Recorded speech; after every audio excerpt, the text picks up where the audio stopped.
कि बदगुमानी से बचने का हुक्म दिया गया है और इससे कहा गया है कि इसे एज गुनाह समझा जाता है, इससे बचना चाहिए।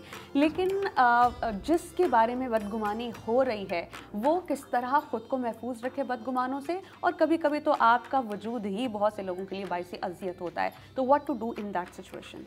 बिस्मिल्लाहिर्रहमानिर्रहीम। ये बड़ा अच्छा सवाल है कि मेरा वजूद दूसरों के लिए बाइस अज़ियत हो, तो उसमें ये होना चाहिए कि ये देखना है, मुझे खुद अपना एहतसाब करना है, मेरे किस अमल से लोगों को तकलीफ़ होती है।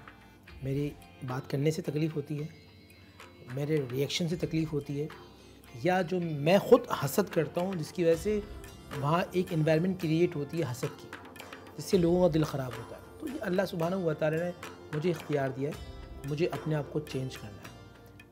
आप लोगों के बारे में मत जाएं कि लोग आपके बारे में नेगेटिव हो रहे हैं। सबसे पहले आपको ख़ुद देखना है कि मैं कहाँ खड़ा हूँ, मैं गलत जगह पे खड़ा हूँ या सही जगह पे खड़ा हूँ। गलत मतलब ये कि आप क्या है सही रहें, मगर आपके कहने का अंदाज़ गलत। बिल्कुल ठीक। जिसे हम कहते हैं ना, मिसाल के तौर पे, यार सच कड़वा होता है, नहीं सच कड़वा नहीं होता, रवैया क्या होता है। सच्चा तो मेरे आका करीम सल्लल्लाहु अलैहि वसल्लम है, वो सादिक़ और अमीन, उनको तो दुश्मन भी सच्चा कहते थे, उनसे बड़ा इस कायनात में कोई सच्चा है।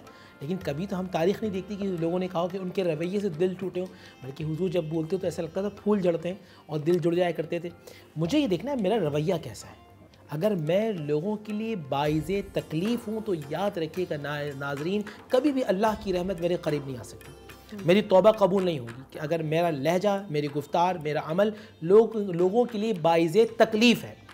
मैं अपनी ज़ात को देखूं, और बिलखुसूस जो अय्याम चल रहे हैं, ये आखिरी अशरा चल रहा है, मुझे अपने आप को चेंज करना है, और चेंज इस तरह करना है कि जो गलतियाँ हैं उसको ख़त्म करना है, मुझे अच्छाई को लेकर आना है। तो मुझे उम्मीद है कि अल्लाह सुब्हानहू व तआला मुझ पर रहम फरमाएंगे। अपने आप को बदलिए, अल्लाह ताला उसको नहीं बदलता। इन्नल्लाह ला युग़य्यिरु मा बिक़ौमिन हत्ता युग़य्यिरु मा बिअनफुसिहिम। अल्लाह उस कौम को नहीं बदलता जो खुद बदल लाना चाहे। अपने आप को बदलें ताकि आप अल्लाह सुब्हानहू व तआला के करीब